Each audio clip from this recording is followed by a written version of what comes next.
Bonjour à toutes et à tous. Mon nom est Michel Malizia de la direction consulaire du DFAE et je tiens à vous saluer très chaleureusement et souhaite la bienvenue à tous les spectateurs de ce webinaire. Aging Abroad, assurance maladie pour les Suisses et les Suissesses de l'étranger. Ce webinaire est organisé conjointement par le DFAE, l'OSE et Solis Suisse. Le webinaire sera enregistré et nous le mettrons à votre disposition dès que possible afin que vous puissiez le visionner plus tard. Vous trouverez le lien aussi sur les sites web du DFAE, de l'OSE et de Solis Suisse à la fin. Et vous pourrez bien entendu poser tout au long du webinaire vos questions par le biais du chat auxquelles nous répondrons à la fin. Par contre, s'il vous plaît, ne posez pas des questions spécifiques, personnelles, sur des cas vraiment individuels, parce que nous ne pourrons pas entrer en matière, mais posez des questions vraiment d'ordre général. Au DFAE, c'est la direction consulaire qui est responsable de ce projet Aging Abroad, sur lequel je vais revenir tout à l'heure. Nous avons donc Swiss Community, l'OSE, Organisation des Suisses de l'étranger, qui s'engage dans le sens de la Constitution fédérale pour maintenir le lien entre la Suisse et ses citoyens et citoyennes à l'étranger. Swiss Community vient en aide aux Suissesses et aux Suisses dans leur départ à l'étranger et favorise les échanges entre la Suisse et sa diaspora. Elle s'adresse notamment aussi aux jeunes Suisses à l'étranger. Solis Suisse est une coopérative pour les Suisses de l'étranger.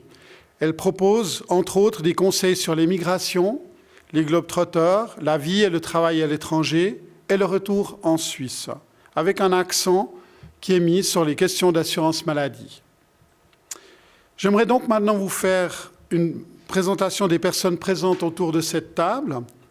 Nous avons le plaisir d'avoir parmi nous, à ma gauche, une spécialiste de l'Office fédéral de la santé publique, Madame Stéphanie Matisse, qui est responsable de la section surveillance juridique au sein du domaine de direction de l'assurance maladie et accident. Nous avons pour l'OSE sa directrice, Madame Marianne Roustichelli, et enfin pour Solis Suisse, Madame Isabelle Bauer, spécialiste des questions d'assurance sociale, et Nicole Tepperwien, directrice et juriste. L'assurance maladie est un thème très important qui nous touche tous, et avoir une bonne couverture et une bonne prise en charge des frais liés aux soins est vraiment primordial. Ceci à plus forte raison lorsqu'on avance dans l'âge et que des petits pépins de santé ou des plus gros problèmes peuvent survenir. C'est dans cette optique-là que le DFAE poursuit un objectif de prévention. Les Suisses doivent être sensibilisés et recevoir les outils leur permettant d'assumer leurs responsabilités individuelles, notamment pour la retraite. C'est dans ce cadre qu'est né le projet général de la direction consulaire Aging Abroad. Le DFAE doit contribuer à ce que les Suisses qui souhaitent émigrer ou qui ont déjà émigré puissent s'informer de manière fiable sur les thèmes liés à la retraite et l'assurance maladie en fait bien entendu partie. Nous en venons maintenant au premier point. La Suisse dispose d'une assurance maladie obligatoire avec l'avantage que tout le monde en Suisse a accès à l'assurance maladie, indépendamment de l'âge et de l'état de santé. Mais qu'en est-il lorsque l'on part à l'étranger? Quand peut-on ou doit-on rester assuré en Suisse? Et je donne pour ceci la parole à Madame Ariane Roustichelli. Merci, Monsieur Malizia. Alors oui, vous avez posé la première bonne question. La question de base, c'est quand est-ce qu'on doit absolument continuer à être assuré à l'assurance maladie en Suisse? Le principe est le suivant. Quiconque habite en Suisse ou bien toute personne qui exerce une activité lucrative en Suisse est obligée d'être inscrit à l'assurance maladie. C'est pourquoi on parle d'assurance maladie obligatoire, conformément à la loi fédérale sur l'assurance maladie, l'AMAL, comme on dit de manière résumée. Donc, je dois avancer mon slide, voilà. Je crois que je suis allée trop vite, voilà.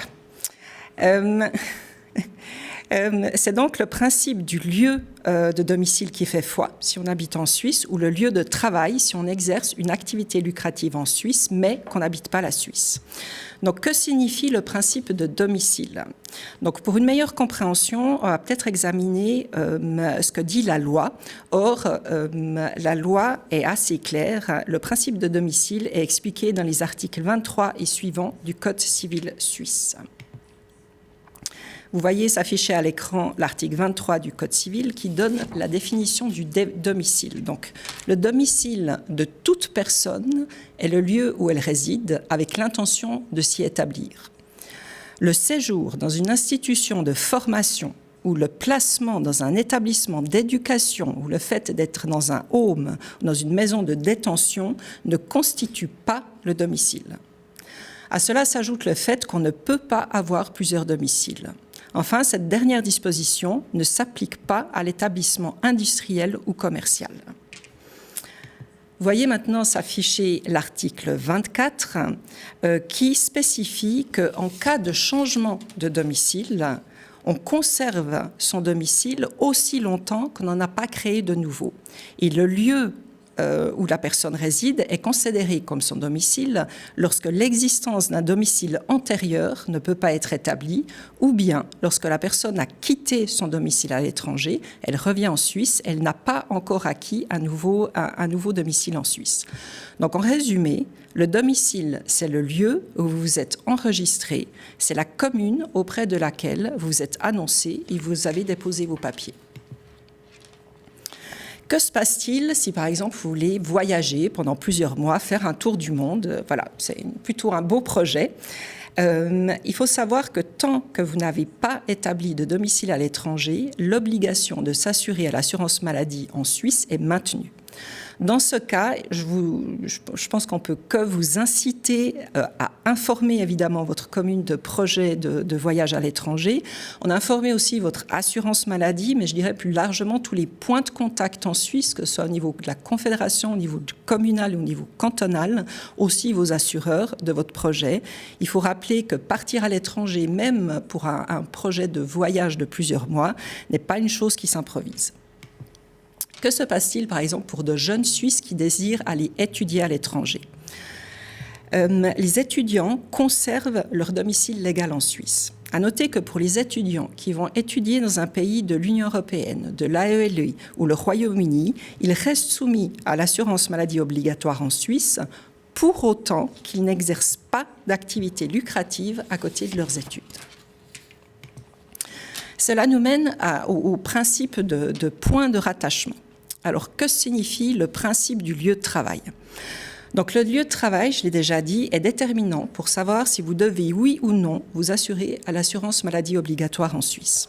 Donc, pour les Suisses qui résident dans un pays de l'UE, de l'AELE ou le Royaume-Uni, et cela découle en fait des conventions qui ont été négociées entre la Suisse et ces pays. Donc c'est l'accord sur la libre circulation pour les pays de l'UE, la convention avec l'AELE et la convention de sécurité sociale qui a été signée avec le Royaume-Uni.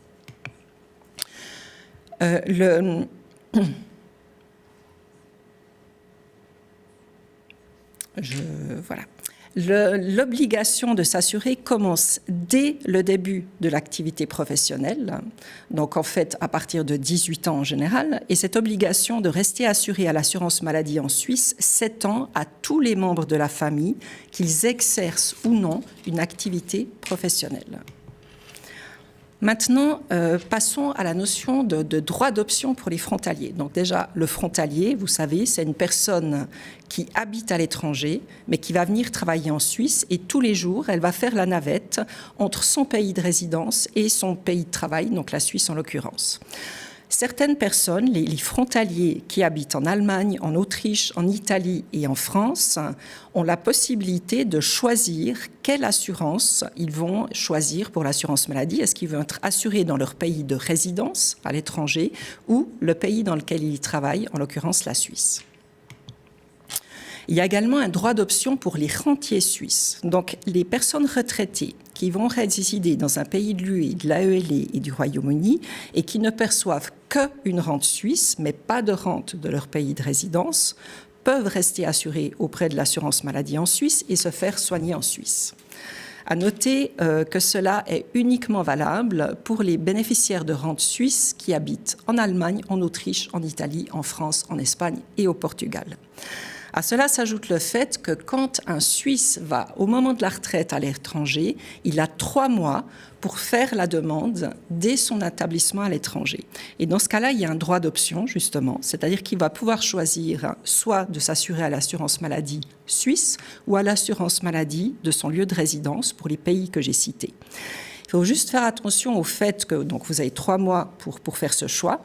Et si vous optez pour l'assurance maladie de votre pays de résidence, vous ne pouvez pas revenir en arrière. C'est la même chose si vous décidez de rester assuré à l'assurance maladie en Suisse, vous ne pouvez pas en cours de route changer et vous assurer à l'assurance maladie de votre nouveau pays de résidence.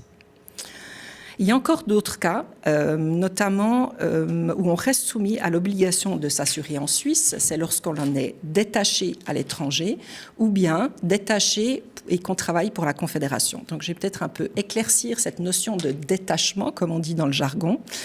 Donc il y a détachement quand une entreprise qui a son siège en Suisse envoie un ou plusieurs collaborateurs travailler pour elle à l'étranger pour une durée limitée. En principe, la législation en matière de sécurité sociale du pays d'origine, la Suisse dans le cas présent, continue de s'appliquer pour les travailleurs détachés depuis la Suisse. En principe également, les personnes détachées doivent disposer pendant toute la durée du détachement d'une attestation de détachement qui est délivrée par la caisse de compensation compétente. Enfin, et en règle générale, c'est l'employeur qui va faire cette demande. Et pour terminer, le détachement est réglementé différemment selon le pays dans lequel on se rend. Donc, il est important, évidemment, de bien préparer ça. Il y a en gros 4 grandes catégories, si on veut, ou 4 figures en fonction du pays dans lequel on va être détaché. Donc, soit vous avez dans un pays de l'UE, de l'AELE au Royaume-Uni, là c'est un cas de figure. Vous allez en Inde ou au Japon, c'est un deuxième cas de figure. Vous allez dans ce qu'on appelle un État contractant, c'est-à-dire c'est un pays avec lequel la Suisse a signé une convention en matière de sécurité sociale, un pays autre que ceux que j'ai déjà cités, ou alors vous allez vers un pays qu'on dit non contractant, c'est-à-dire un pays avec la Suisse n'a pas signé une convention en matière de sécurité sociale. Pour le détachement dans le premier cas de figure, dans un pays de l'UE, de l'AELE ou au Royaume-Uni, donc dans ce cas, il y a le maintien de l'obligation de s'assurer à l'assurance maladie en Suisse. En général, c'est limité dans le temps à 2 ans. Si vous restez plus longtemps que ça à l'étranger, il y a une possibilité de prolonger jusqu'à 6 ans maximum, mais pour ça, il va falloir un accord spécial entre l'Office fédéral des assurances sociales et l'autorité étrangère. Dans ce cas aussi, le certificat de détachement est délivré par la caisse de compensation AVS compétente. Si par contre, votre employeur vous envoie en Inde ou au Japon, donc là je l'ai dit, il y a une convention, il y a des conventions bilatérales entre le gouvernement suisse et l'Inde et le Japon. Le maintien de l'obligation d'assurance maladie en Suisse vaut ici pour toute la durée du détachement. Et avec ces pays, il n'y a pas de limitation dans le temps. Pendant cette période, il ne sera pas possible de s'assurer à double, c'est-à-dire que vous ne pouvez pas être assuré simultanément en Suisse et en Inde, ou bien en Suisse et au Japon.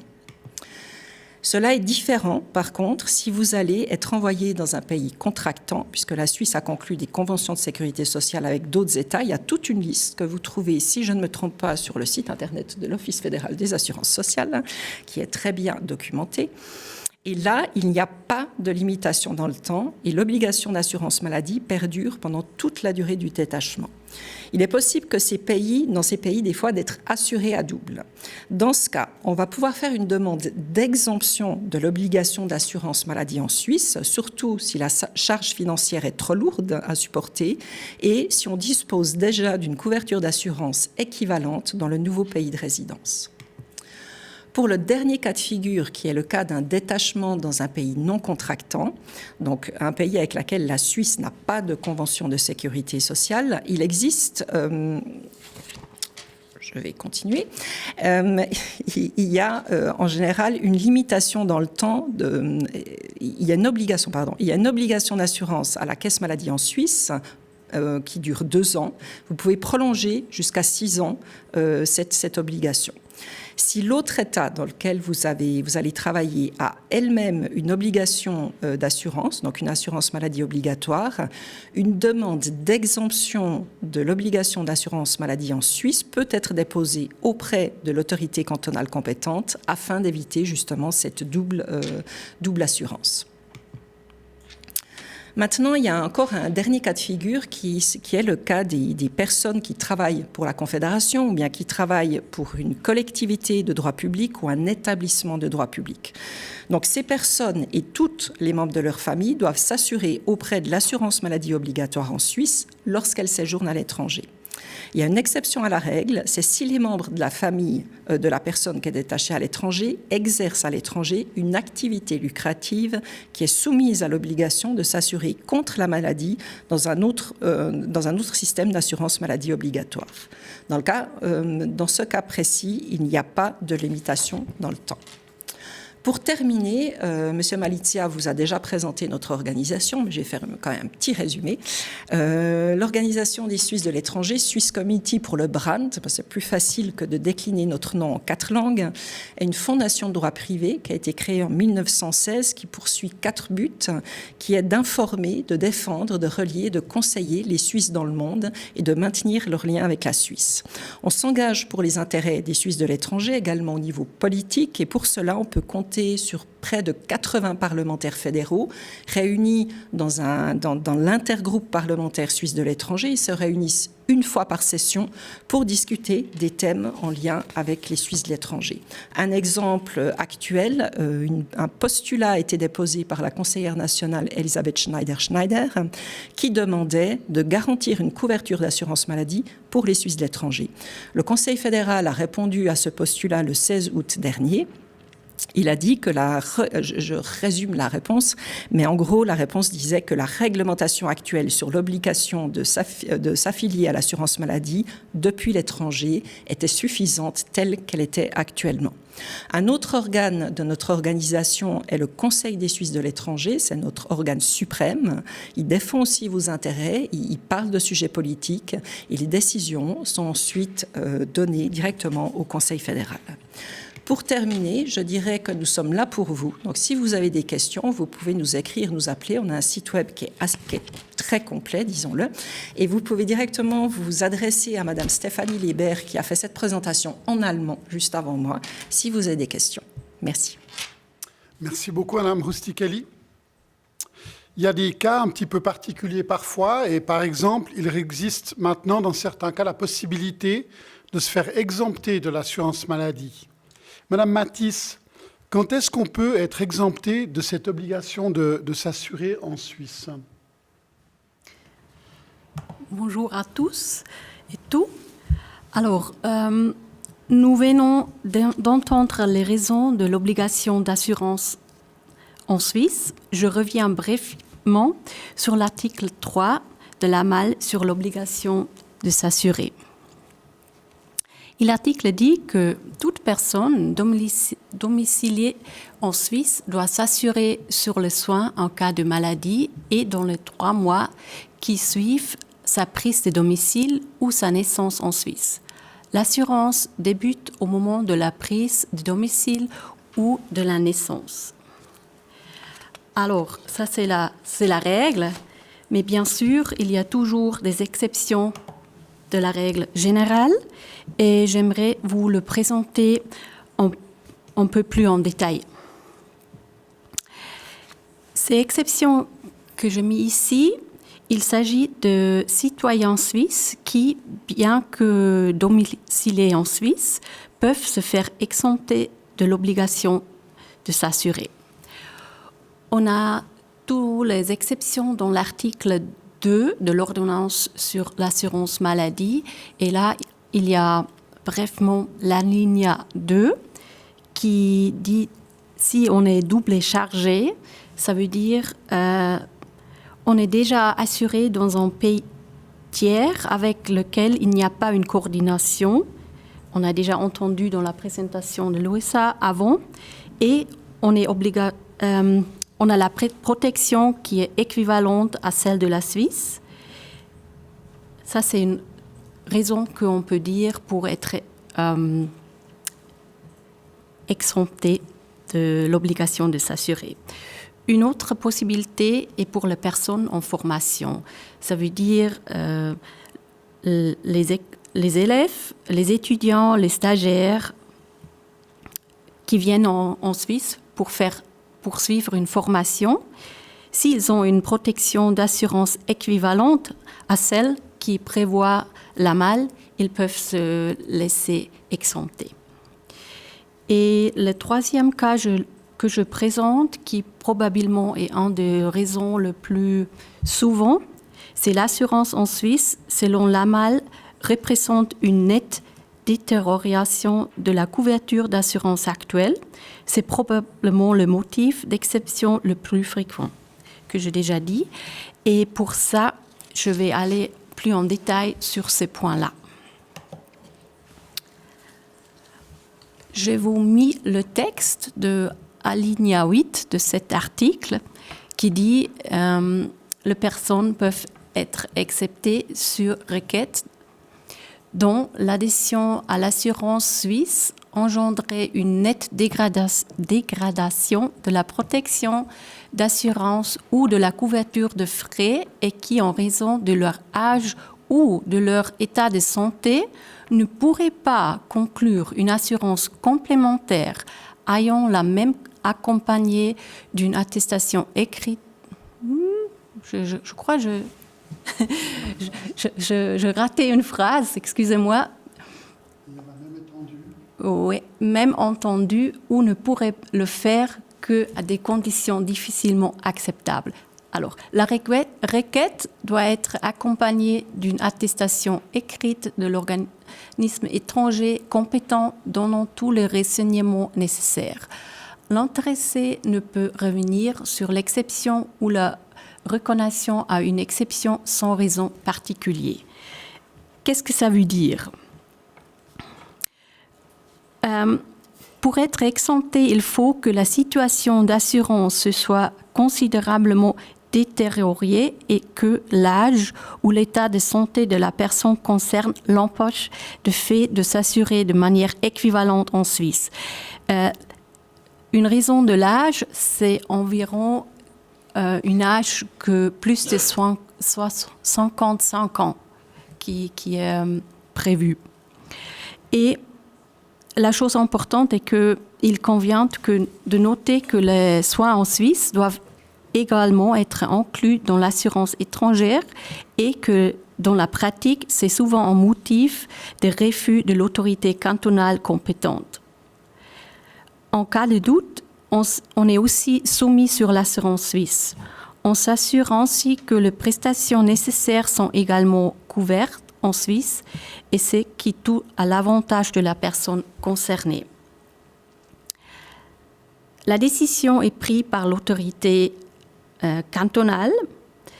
L'autorité désignée dans chaque canton est compétente pour décider dans les dispositions légales et les cantons disposent des possibilités d'appréciation.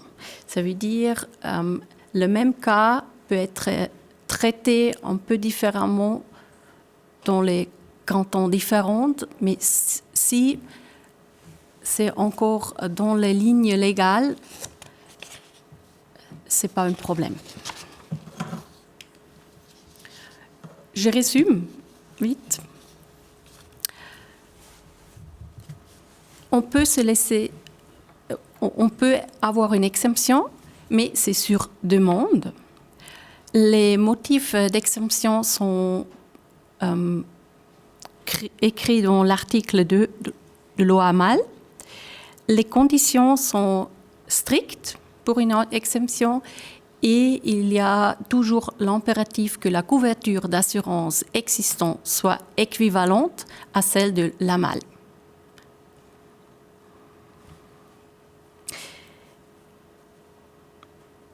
Et voilà. L'autorité désignée dans chaque canton a des compétences à décider. Je vous remercie. J'ai encore un point. Si vous êtes intéressé de savoir plus, d'avoir des informations plus profondes sur ces points-là, je vous conseille de regarder sur notre site Internet. Vous trouvez toutes les informations nécessaires et aussi des informations sur quelle autorité cantonale est responsable pour votre demande. Merci. Merci beaucoup, Madame Matisse. Vous voyez ces liens très longs. N'ayez pas peur. Les présentations seront toutes à disposition, comme je l'ai indiqué avant, sur les 3 sites du DFAE, de l'ESE, Swiss Community et de Soli Suisse. Alors que certaines personnes aimeraient être exemptées, comme on vient de l'entendre, de l'obligation de s'assurer, d'autres, au contraire, cherchent une assurance maladie.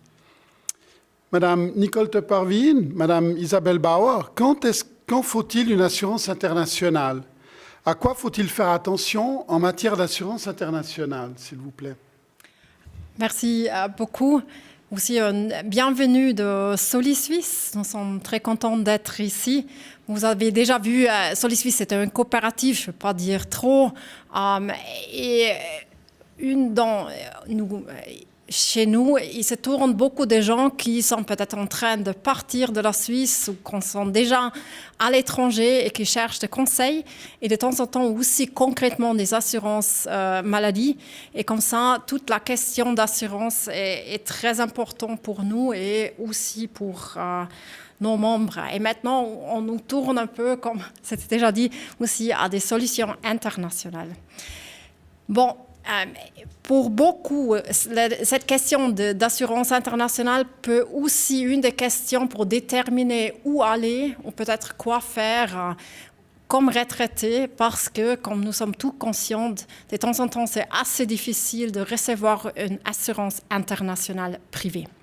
Et pour ça, très souvent, c'est toujours la première question, existe-t-il un droit, une obligation d'assurance dans le tournoi suisse ou peut-être dans les pays de résidence? Parce que comme ça, on sait déjà si on a accès à une assurance. Et généralement, on voit qu'on est assez bien couvert, on a un bon accès si on est, par exemple, salarié indépendant et on travaille, on travaille à l'Europe parce que là, il y a toutes les règles de coordination pour déterminer, comme on a déjà entendu, pour déterminer où on est assuré. Ou aussi, comme retraité, dans l'Europe, aussi à cause des règles de coordination, on a aussi entendu qu'il y a le droit d'option de temps en temps. Il y a peut-être intéressant à savoir et qu'on peut l'avoir dès qu'on a une prestation de vieillesse. Ça veut dire déjà si on reçoit de l'argent pour vieillesse, le deuxième pilier, ça peut suffire pour avoir après accès à une solution d'assurance maladie. Bon, souvent problématique de notre côté, ça dépend dans quel pays vous aimeriez aller. Même là, pour les salariés ou les indépendants, il peut y avoir des pays où c'est difficile parce que les pays n'offrent pas une assurance. Et pour ça aussi, il y a après la question d'assurance privée. Et pour les personnes sans activité lucrative, même en Europe, ce n'est pas partout garanti que vous avez accès à une assurance maladie nationale. Ça peut aussi être un problème pour les pré-retraités qui ne touchent pas déjà à une prestation de vieillesse et aussi pour les retraités dans des pays non européens. Et là, nous sommes déjà, ça c'est peut-être le plus difficile parce que si on est jeune et en bonne santé, une assurance internationale peut être très très intéressante parce que c'est souvent moins cher et aussi, on peut dire, meilleur que l'assurance de base suisse, la MAL. Mais à partir d'un certain âge où, en cas de maladie préexistante, il devient difficile et cher, parfois même impossible d'obtenir une assurance internationale. Et ça, c'est bien sûr, ça cause aussi beaucoup de désatisfaction. Et à cause de ça, il y a aussi maintenant cette discussion politique si on pourrait offrir peut-être quand même une solution. Mais on sait tous que toutes les questions liées à la sécurité sociale, c'est un thème difficile et aussi ça coûte très vite très cher. Pour des personnes âgées, On a quand même assez régulièrement des personnes qui, après la réflexion, décident de rester en Europe parce qu'ils ne veulent pas avoir le risque d'être sans assurance maladie s'ils vont quelque part plus loin. Et à cause de ça, je vais ajouter encore certaines choses si on reste comme Suisse dans un pays de l'Union européenne pour sa retraite. Bon, en principe, si on a déjà entendu, si on a une pension, une rente de la Suisse et que de la Suisse, on reste assuré en Suisse. Ça, c'est aussi pour les rentes AVS, mais aussi pour invalidité ou même pour militaire, assurance militaire. Là, certaines sont très contentes, mais peut-être aussi les primes après, ça dépend où vous allez. Il y a certains pays où c'est moins cher, parce que les primes sont spécifiques pour cet arrangement. Il y a certains pays, si vous êtes domicilié là-bas, c'est moins cher que si vous restez en Suisse, dans votre canton. Mais il y a aussi des autres pays où ça coûte plus cher que normalement, qu'est-ce que vous payez normalement en Suisse. Mais à cause de ça, parce que vous restez dans l'obligation d'être assuré en Suisse, il y a la possibilité de réduction des primes. Ça peut être intéressant. Et comme on a déjà entendu, il y a pour certains pays la possibilité d'opter d'être que assuré dans ce pays de domicile et plus en Suisse. Si vous restez assuré en Suisse, vous pouvez toujours choisir si vous aimeriez aller traiter dans votre pays de résidence ou en Suisse. Maintenant, même dans ce cas-là, si vous êtes retraité en Europe, ça peut être utile de chercher les conseils parce que là aussi, les règles sont assez compliquées. Si, par exemple, vous avez des pensions, une rente de plusieurs pays, par exemple, vous avez travaillé un certain temps en Allemagne, après en Suisse, et maintenant vous décidez en France, là, par exemple, ça dépend après combien des années vous avez travaillé dans quel pays pour déterminer où vous êtes assuré. Et pour ça, parce qu'il y a quand même plusieurs règles à avoir, c'est toujours utile, si vous n'êtes pas sûr, si votre cas n'est pas si clair, de chercher le conseil. Bon, aussi toujours bien sûr important est de regarder pour tous les membres de la famille comment est la situation, parce que souvent c'est pour tous la même chose, mais il y a aussi des cas où il faut trouver des solutions spécifiques après pour une ou pour l'autre. Conclusion, c'est comme retraité suisse vivant dans un pays de l'Union européenne, on a au minimum la sécurité qu'on a accès à une assurance maladie. Ça, c'est probablement un très grand confort si on considère, si on ne veut pas rester en Suisse pour la retraite. Mais il faut quand même regarder les règles de coordination et le droit d'option. Mais maintenant, c'est la grande question. Qu'est-ce que faire si vous souhaitez vous déplacer plus loin? Et pour ça, je donne maintenant la parole à ma collègue Isabelle Bauer. Merci. Merci beaucoup, Nicole. Oui, si on voit plus loin, c'est là que l'assurance internationale entre en jeu. Alors, utile ou non, cela dépend, on peut dire, à deux questions. Question 1, c'est avez-vous le droit ou même l'obligation d'avoir une assurance maladie en Suisse ou dans votre nouveau pays de résidence? Si la réponse est non, renseignez-vous sur une option privée. Si c'est oui, on a chez le question 2, alors là, il faut vérifier si cette assurance est suffisante. Si c'est le cas, alors tout va bien. Si c'est un non, vous devriez également examiner une solution assurance privée internationale. Alors d'abord, si vous avez besoin d'une assurance internationale, vous devez d'abord savoir de quoi vous avez besoin et quels sont les obstacles, entre les guillemets, qui se dressent sur votre chemin. Je veux dire des difficultés telles que l'âge ou l'état de santé. Réfléchissez à ce que vous prévoyez de faire. Un voyage n'est pas synonyme d'émigration. Alors, soyez clair sur ce que vous avez besoin et sur les facteurs de risque que vous avez. Regardons d'abord l'assurance voyage. L'assurance voyage est utile si vous partez en voyage et si vous avez besoin d'une solution de continuité. Alors, par exemple, si l'accès à l'assurance publique n'est possible qu'après 3 mois, par exemple. Elle n'est pas judicieuse en tant qu'assurance permanente dans le pays des résidences. Et malheureusement, il se peut que vous ne puissiez pas bénéficier d'une assurance voyage en raison de votre âge. Alors, une assurance voyage couvre les traitements d'urgence ainsi que le sauvetage ou le transport. Et en option, vous pouvez généralement inclure des compléments comme par exemple les frais d'annulation. Mais veuillez noter que l'assurance voyage ne couvre pas les traitements en cours et les maladies préexistantes. De même, certaines activités peuvent être exclues. Alors, regardons maintenant l'assurance internationale. 2 options sont possibles. Vous pouvez vous assurer chez une assurance maladie en Suisse ou chez un assureur en étranger. Un grand avantage de la solution suisse est certainement le haut niveau de service et le droit de passage au retour. C'est-à-dire, en cas de retour en Suisse, le produit peut être transféré dans une assurance complémentaire en général sans examen de santé.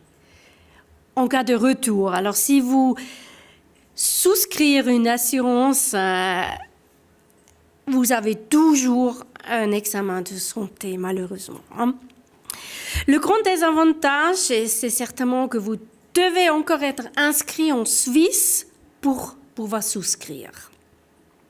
Les avantages d'une assurance internationale sont sûrement la flexibilité et le prix. Vous pouvez également souscrire à cette assurance après avoir émigré. Les désavantages peuvent être la monnaie, c'est pas en francs suisses, et l'absence d'une harmonisation avec la caisse de maladie en Suisse. Et comme nous avons entendu parler il y a quelques minutes, le grand défi des 2 variantes est toutefois l'état de santé, l'âge et les coûts. Comme on a dit, qu'il s'agit d'une solution assurance privée. Vous n'avez aucun droit légal ou juridique pour avoir cette assurance.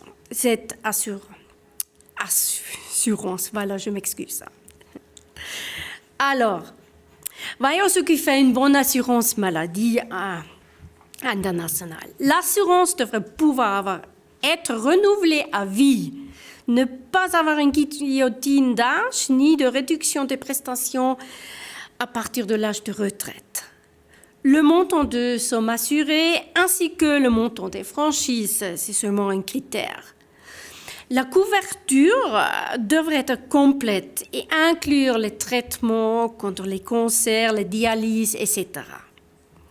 Et il faut absolument prévoir une option de répatriement afin que vous puissiez être répatrié dans les pires des cas. Sans doute aussi le libre choix du médecin ou de l'hôpital ou la possibilité d'une couverture semi-privée et privée. Et à partir de la retraite, il ne devrait pas y avoir une hausse exagérée des primes. Rendez-vous compte sur ce fait.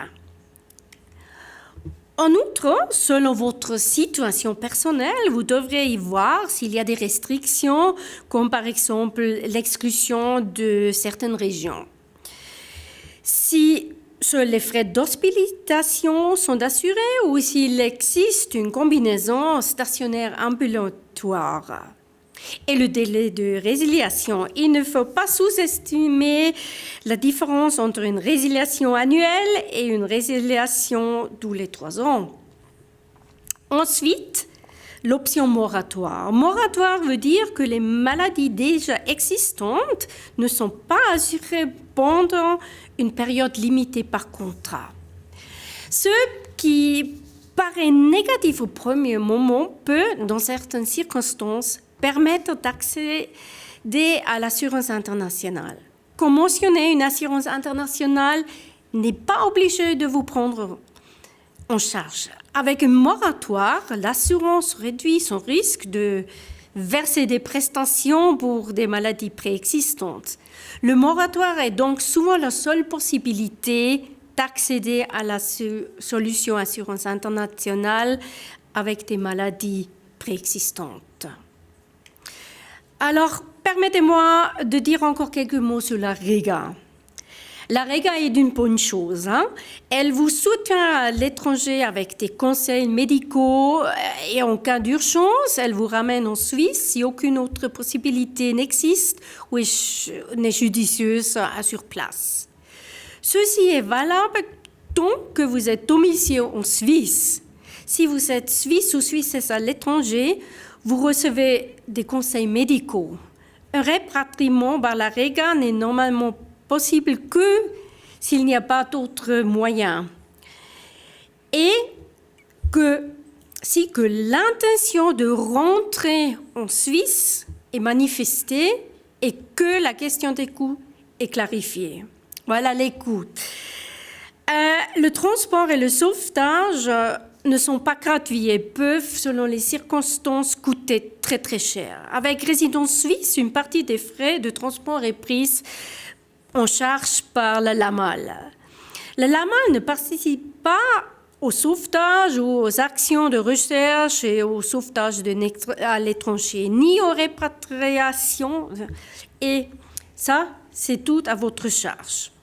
Si vous êtes donateur ou donatrice de la REGA peut vous exonérer de toute ou une partie de ses frais. Il n'existe aucun droit légal à cette exonération. Soyez conscient que la REGA n'est pas une assurance. Et avec ça, je termine mon prestation. Merci beaucoup. Merci beaucoup, Madame Bauer. Madame Matisse, on entend souvent dire que si tout va vraiment mal, il est possible de revenir en Suisse et donc de retrouver l'assurance maladie. Cela est-il correct ? Oui, je donne brièvement en oui et je vais expliquer pourquoi. Le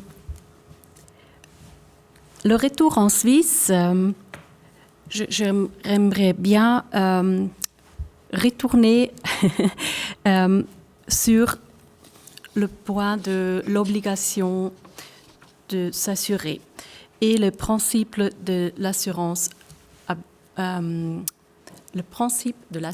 maladie obligatoire. Qu'est-ce que ça veut dire? L'assurance en Suisse prévoit que les primes sont dans un certain point égal. Ça veut dire qu'il y a une prime de tête. Les primes par assureur et par région ne doivent pas être différenciées en fonction du sexe, de l'état de santé ou de l'âge ou de la classe d'âge. Et ils ne dépendent pas de votre salaire. Il n'y a pas de réserve, ça veut dire il n'y a pas d'exclusion quand vous avez déjà des maladies existantes. On a le libre de choix de l'assureur. On peut changer même l'assureur une fois par année. Chaque fois pour la nouvelle année, on peut changer. Et ça n'est pas... il n'y a pas une limite de l'âge ou de votre état de santé. Ce sont des prestations médicales complètes et égales pour tout.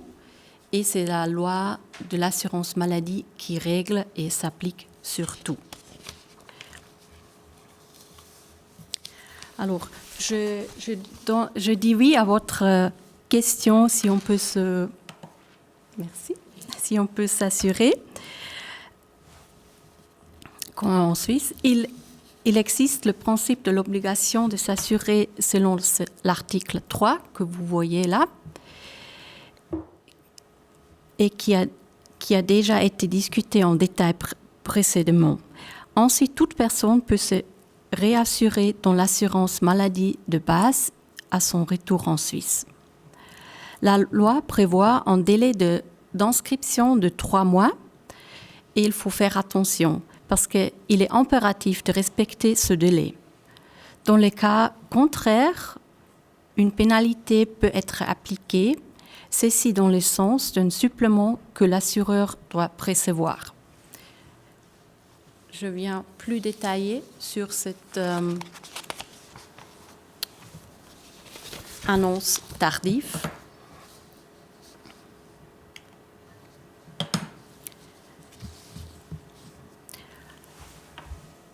Le non-respect de ce délai d'inscription peut coûter cher. Un supplément mensuel est prévu selon les règles de l'article 8 de OAMAL. Ainsi, le montant de la durée et de ce paiement dépendant de la faute de la durée du retard. On ne peut pas échapper de ce supplément, même en cas de changement de l'assureur, il reste en vigueur. Un autre inconvénient est que l'assurance n'est pas valable qu'à partir du jour de l'affiliation tardive et que ne prend donc pas en charge les coûts de prestations éventuellement engagés auparavant. Quelques mots sur le retard non excusable. Le simple fait de ne pas respecter le délai ne suffit pas comme excuse. Ce qui est excusable, c'est plutôt l'absence de documents de la part de l'autorité ou de l'employeur, ou le fait d'avoir reçu un faux renseignement d'une autorité ou d'une caisse maladie. Il existe une jurisprudence détaillée à ces sujets. J'espère que vous n'avez pas un cas en plus. Dans le cas, si on ne fait rien et on se ne rassure pas du tout, il y a le canton qui attribue la personne à un assureur.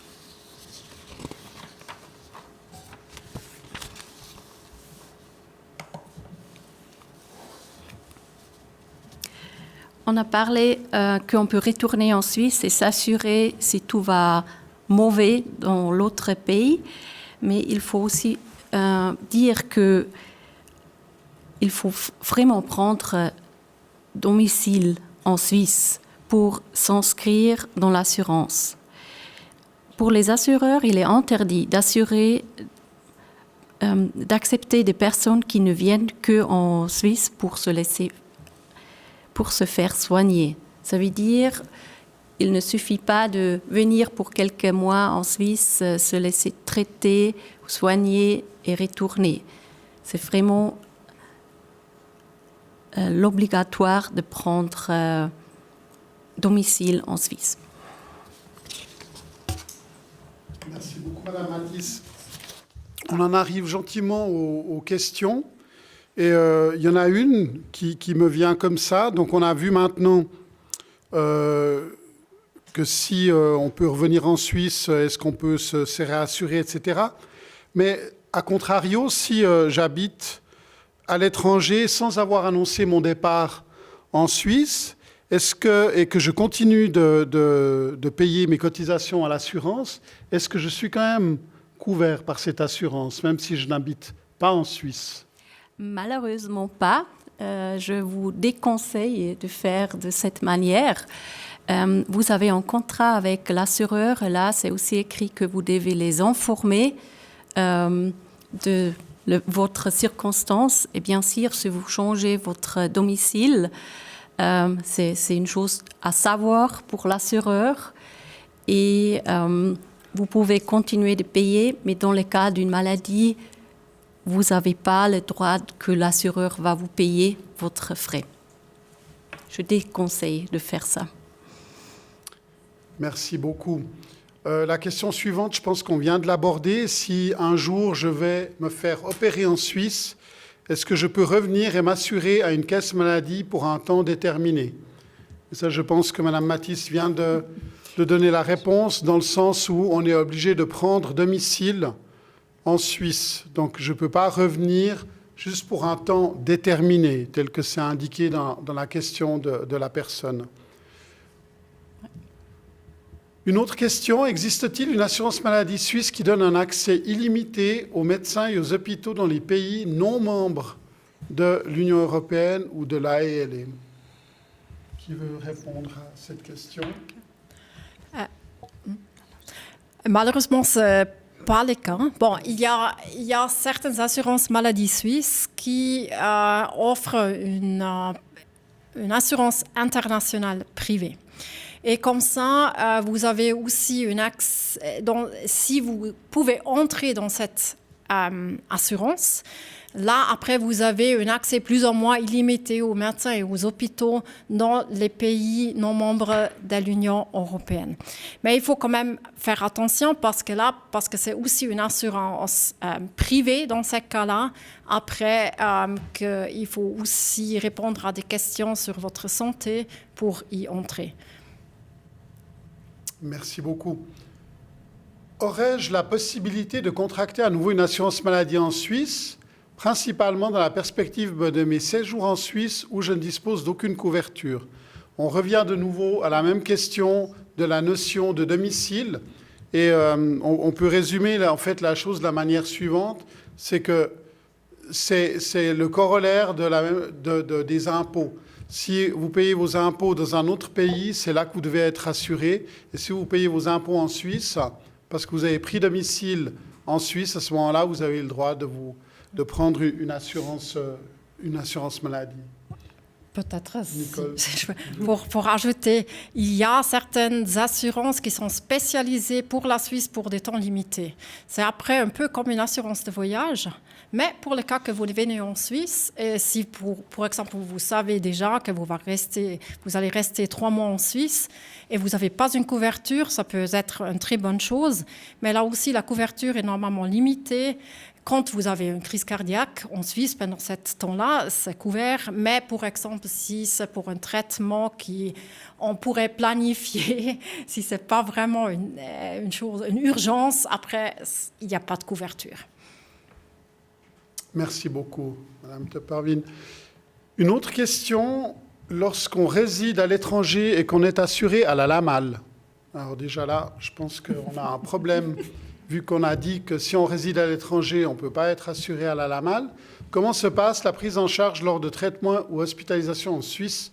Peut-on par exemple passer des examens ou obtenir des médicaments avec une prescription d'un médecin étranger? L'hospitalisation peut-elle avoir lieu dans tout établissement public ou privé en Suisse? Alors, je pense qu'il y a déjà plusieurs questions dans la question. Moi, je peux déjà répondre aux médicaments. Si vous avez une prescription d'un médecin étranger, il est clair que vous avez accès aux médicaments. Maintenant, la question, je pense, c'est surtout de savoir est-ce qu'on va se faire rembourser ou pas. Alors, moi, je comprends la question que quelqu'un, par exemple, est rentier, il vit en France et il a l'assurance suisse parce qu'il a l'obligation d'être assuré en Suisse. Ça, c'est un cas assez souvent. Et là, la personne a toujours le droit de se laisser traiter dans le pays où il habite, alors comme une personne qui vit là-bas, comme tous les autres. Et on a toujours aussi la possibilité de rentrer en Suisse pour se laisser traiter parce qu'on a le choix de se laisser traiter. Si on est assuré en Suisse, on peut venir en Suisse pour se laisser traiter en Suisse. Ça, c'est possible. Le fameux droit d'option.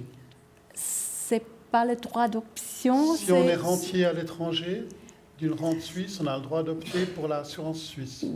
Oui, ou on n'a même pas le droit, on a l'obligation de s'assurer parce qu'on a, par exemple, qu'une rente suisse et on décide de vivre en France. Là, il y a le droit d'option. Le Freizügigkeitsabkommen qui est applicable. La loi sur la libre circulation. Voilà. Merci beaucoup. Une autre question, en plus de mon assurance maladie en Suisse, je suis intéressé par la conclusion d'une assurance complémentaire dans un pays de l'Union européenne.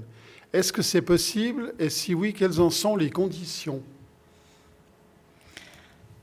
D'accord. Là, Mais là, on devrait regarder un petit peu si cette prime fameuse pour l'Union européenne, qui sont très favorables parce qu'on peut se faire traiter, comme on a déjà entendu en Suisse et dans l'Union européenne, ça c'est limité. Seulement certaines catégories de personnes peuvent les avoir. Et comme ça, si on ne fait pas partie d'une de ces catégories, comme les rentiers, comme... après, il faut regarder aussi de nouveau dans le marché privé si on trouve un complémentaire pour cet pays où on est. Mais pour exemple aussi pour ceux qui, pour certains pays, s'ils font même avec le prime, même comme rentier, peut-être qu'ils cherchent encore une assurance complémentaire. Mais on doit dire, on devrait regarder cas par cas. Qu'est-ce qu'il y a comme possibilité d'assurer en plus dans l'autre pays Union européenne? Qu'est-ce qu'il y a comme tarif d'assurance privée comme couverture? Merci beaucoup, Nicole. Et ça me fait venir une autre question spontanément par rapport à ce que vous venez de dire. Combien coûte une assurance maladie internationale? Là, c'est toujours très risqué de dire quelque chose, parce qu'aussi, il y a une très grande variation de primes.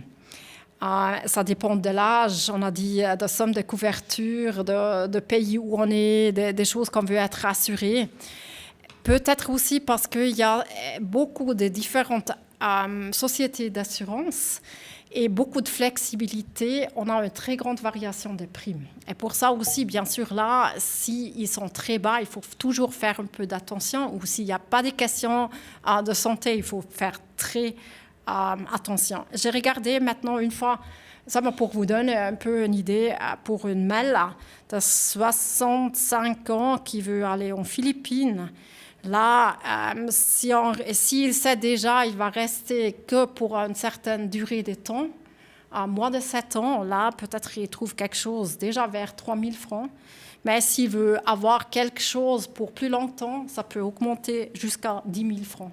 S'ils cherchent ou s'ils prennent une assurance suisse qui offre internationale, ça dépend un peu. Mais avec 6 000 francs par année, on peut trouver quelque chose. Si on est plus jeune, par exemple le mâle qui va au Singapour, de 28 ans, ça commence par 1 000 francs et peut-être même bas, mais 1 000 francs, vous trouvez déjà quelque chose. Et pour 3 300 francs, vous avez déjà une bonne chose. Comme ça, il y a quand même une très grande variation et il faut vraiment regarder qu'est-ce qu'est l'offre de cette assurance et qu'est-ce qui est inclus. Merci beaucoup. C'est toujours intéressant et puis ça donne une idée. Maintenant, à contrario, qu'en est-il pour les Suisses qui décident de partir travailler en Afrique, par exemple, pour une ONG non suisse? Est-ce que c'est possible de rester affilié à l'assurance maladie suisse? Regarde, Mme Mathis. Non, malheureusement pas, parce que s'ils travaillent pour une organisation pas suisse, ils ne sont pas des détachés ou de personnes qui sont envoyées à l'étranger. Et comme ça, ils n'ont plus de points de contact ou de connexion de Suisse. Et pour ça, ils ne peuvent plus rester dans l'assurance obligatoire suisse. Peut-être une question plus pratique, vraiment concrète. Est-ce qu'on peut payer une assurance en Suisse en monnaie locale?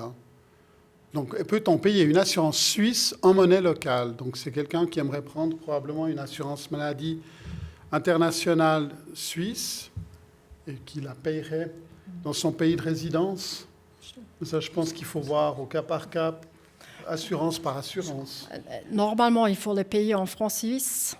Et ça, c'est peut-être après aussi une des raisons pourquoi il peut être utile d'avoir un compte bancaire, si on trouve, aussi pour l'assurance, si c'est une assurance suisse. Autrement, il faut toujours faire attention avec les changements de montant qu'on a après vraiment le bon montant. Merci beaucoup. Étant résident en Suisse, mais séjournant comme retraité une grande partie de l'année à l'étranger, existe-t-il une obligation légale de revenir en Suisse pour se faire soigner médicalement? Peut-on se faire soigner dans le pays dans lequel on séjourne à ce moment par un médecin étranger étant couverts pour ces soins par l'assurance maladie suisse? Ça dépend. Hein. Oui, si j'ai bien compris, cette personne, elle passe quelques mois pendant l'année en France Non, c'est pas dit. en étranger, mais la personne est assurée normale, obligatoire en Suisse sans avoir une assurance européenne qui est liée. Et pour ça, c'est comme tous les Suisses qui vivent en Suisse. Si on va en vacances, par exemple, et on a un accident ou quelque chose dont on a besoin d'un traitement tout de suite pour éviter d'être blessé plus fort, on peut se laisser traiter à l'étranger. C'est avec la carte européenne qu'on a. Dans toutes les cartes assurées, le verso. Le verso, vous avez votre carte d'assurance européenne. Alors, dans les pays européens, c'est aucun problème. Dans les pays hors des européennes, pour les traitements vraiment nécessaires, c'est possible. Mais pour se faire soigner, choisi, par exemple, un traitement prévu, ça, ce n'est pas possible avec une assurance normale en Suisse. Sauf il y a une exception que, par exemple, on a besoin d'un traitement qui n'est pas possible en Suisse. On peut demander la possibilité d'y aller dans un autre pays. Mais si on est normalement assuré en Suisse, on vit en Suisse, on ne peut pas choisir pour plaisir aller dans l'étranger pour se laisser soigner. Merci beaucoup, Madame Mathis. Vous voyez que c'est un vaste sujet. Nos expertes que vous avez eues aujourd'hui sont évidemment à votre disposition. Comme j'ai dit, ce webinaire va être publié par la suite sur les 3 sites Internet. Donc, vous allez pouvoir le revoir et également donc, avoir les liens utiles qui devraient maintenant vous être affichés. Donc, les liens importants, vous avez donc les 4 sites Internet du DFAE, Swiss Community, donc l'ESE, Solis Suisse et l'Office fédéral de la santé publique. Et puis, vous avez un autre slide avec les coordonnées de ces institutions, c'est-à-dire les numéros de téléphone. Encore une fois, si vous n'avez pas le temps de les noter, tout ceci sera publié par la suite. N'hésitez pas à prendre conseil auprès des institutions qui sont présentes ici aujourd'hui.